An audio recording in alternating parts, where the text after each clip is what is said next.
you imagine that dueling is a very perfect, acceptable custom?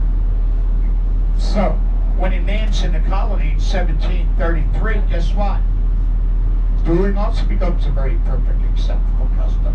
So can you imagine from 1733 to 1754, can you imagine 144 recorded deaths recorded at the dueling grounds? And some very famous people died at the dueling grounds as well. Anybody from Georgia? Ah, very good. You're probably familiar with the name Button Gwinnett. You ever get through the Atlanta area, you got Gwinnett County.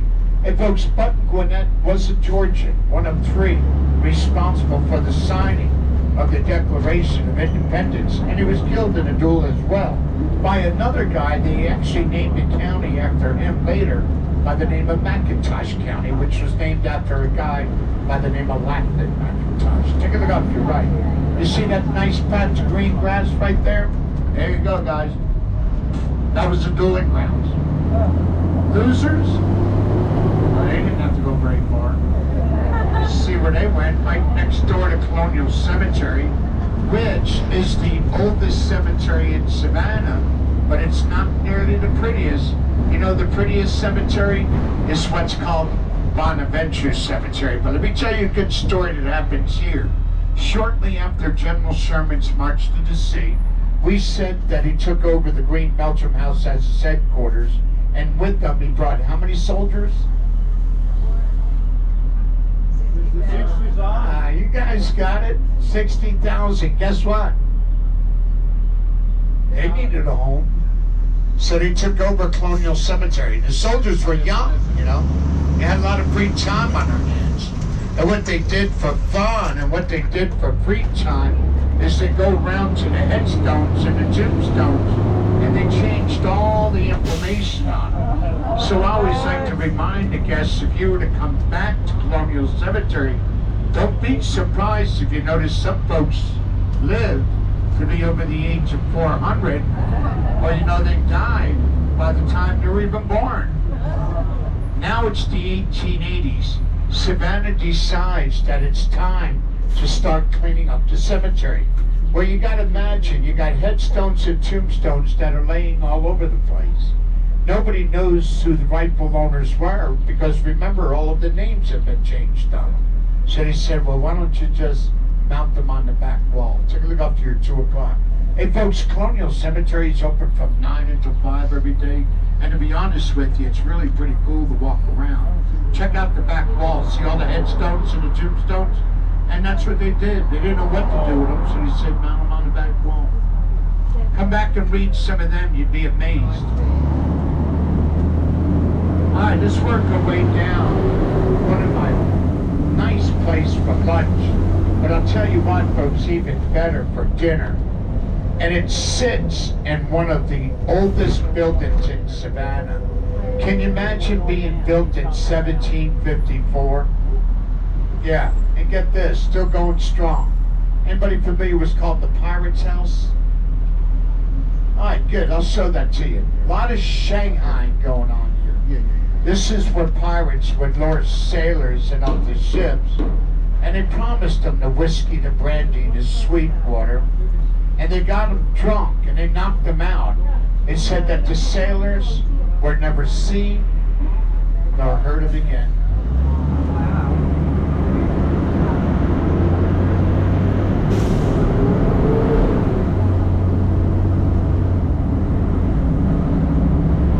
All right, it's going to be a real pretty day today, and I always tell folks, if you wanted to venture out of the city, you may want to head out to our beach, Tybee Island. You're probably familiar with that. A lot of folks don't realize that, folks, Savannah sits just 17 miles off the Atlantic Ocean, you know. We got 2 really neat Civil War forts to tour on the way out there. And then when you get to Tybee, you can climb the lighthouse and then see the whole island from up on top of the lighthouse as well. And you can't get lost going to Tybee Island, folks. There's only one way in, and there's only one way out. That's good and bad. It would be 17 miles to your right, due east. This is President Street.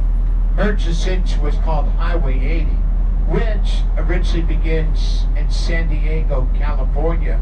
And guess what? It ends right there on Tybee Island. A lot of songs have been written about Highway 80 by a lot of local musicians.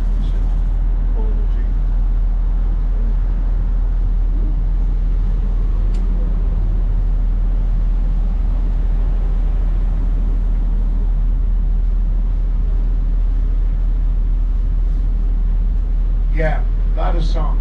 Yep.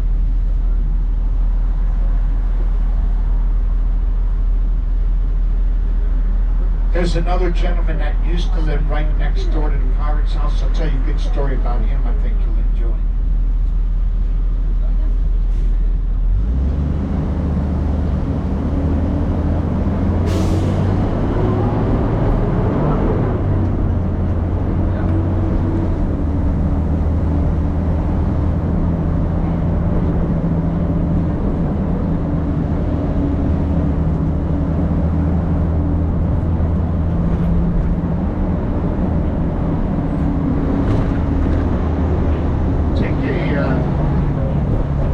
To your right, you're going to see an Irish pirate flag furling from a great clapperboard building. I'll tell you a good story about that. Pirate got him some Newports. Ahoy, mates, and welcome to the world-famous Pirates House. Ace is my name and cards are my game. I'm a rogue, buccaneer, philosopher, comforter, and lifelong sailor of the high seas. Before I get into my story today, I need your help with something. When I do this, I want everybody to join in with me, okay? It helps preserve my voice. I don't know if it really works, but we're going to try it anyway. All right, here we go. Very good, very good. All right, right here on the corner is the world-famous Pirates House, and back in my day, we pirates used to gather there. We didn't like it very much, though, because all they would sell us was beer and wine. And we had a saying back then, maybe you've heard of it today: beer is clear, wine is fine, but liquor is quicker. Oh, we can do better than that.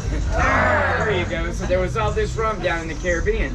We pirates became entrepreneurs, and we started importing that rum right back here to Savannah for our enjoyment, until the government stepped in, and they said it was illegal and that it was called smuggling.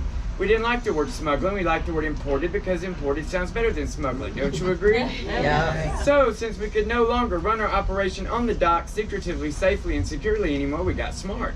And we started digging tunnels underneath the restaurant, down through the 40-foot bluff, and out to the Savannah River. And that's how we successfully imported our rum to what is now known as the rum cellar in the basement of the Pirates House restaurant. So, pretty good piece of information to have, right?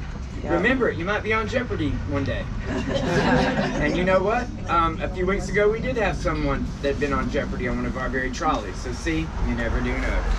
All right, have you told them, are you going to tell them about writer Mr. Robert Louis Stevens? Well, please do, because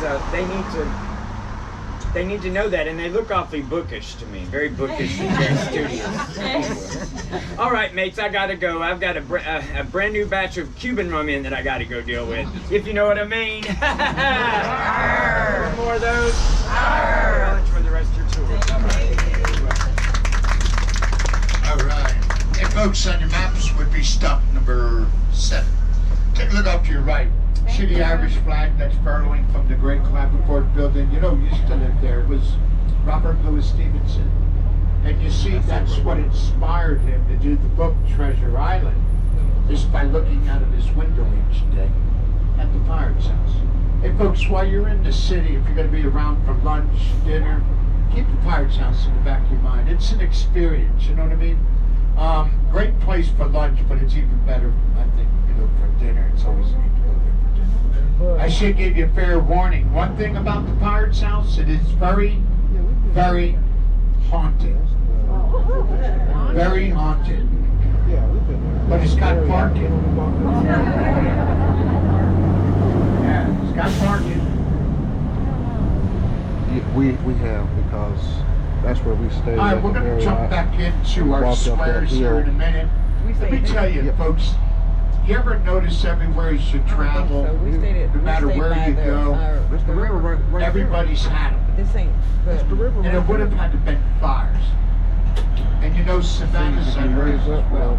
three of them. West of the river. Well, if I had to pick the most devastating fire of them all, I guess I would have had to pick the fire of 1896. And I'll show you the great fire of 1896. Man, it burnt down over 450 buildings and homes. There was only one building that ever survived the great fire. And today, I'm thinking today it's the best, or one of the best restaurants in the city, which is called the Pink House. Anybody familiar with the Pink House? And that's okay. I'm going to show that to you shortly. I want to come along and It get was a her. little weird though. Yeah. All right, we're going to jump back Look in what I brought back. our squares. Let me show you the area where these fires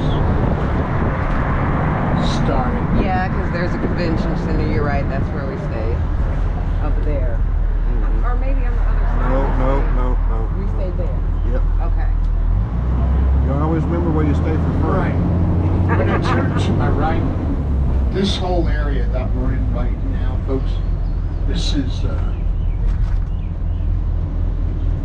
where the Great Fire of 1896, and like I said, 450 buildings and homes, with the exception of the Pink House. I want to show that to you shortly.